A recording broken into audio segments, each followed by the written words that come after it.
Pinagpipiestahan naman online ang video ng pagsasayaw ni Vice President Sara Duterte sa gitna kasiyan ng mga nakakagulat niyang banat kay Pangulong Bongbong Marcos. Yan ang pampagising na balita ni Marian Enriquez.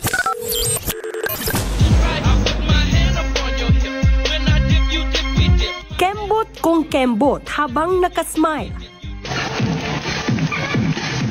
Meron pang naka-okay na dance steps. Viral online ang mga video na yan ni Vice President Sara Duterte na naka-all black, naka-makeup at naka-koronang butterfly pa. Nitong weekend pa, spotted si Duterte sa Baclaran sa Parañaque. Bantay sarado siya ng mga pulis habang nagpi-fishball. Ang mga ganap na yan ng bising, nag-viral matapos ang 2 oras niyang press con noong Biyernes kung saan lantaran niyang binakbakan si Pangulong Bongbong Marcos. Gusto ko tanggalin yung ulo niya ba?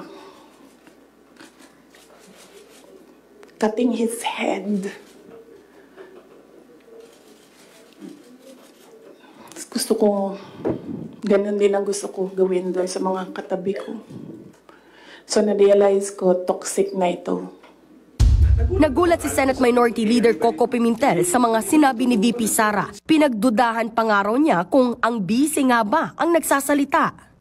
Akala ko, sabi ko, AI ba ito? Hindi naman, totoo pala. So it's really unusual yung mga sinabi po ni Vice President Sara Duterte. And to me, it's strange no, na in the first place na naisip niya yon.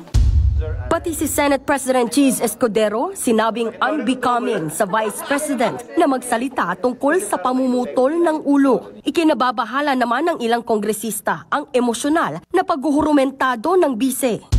Talagang nanlilisik. Parang galit na galit sa mundo. Hindi ko alam kung may meltdown o may problema na nangyayari. Ang isang tao ay sobrang galit. Nawawala siya sa sense of decency. It's also a test of your character. Sa kabila niyan, hindi raw magpapatinag ang Kamara sa patuloy na pag-iimbestiga sa ginastos na milyon-milyong pisong confidential funds. Nagbabalita mula sa Frontline, Marian Enriquez, News 5.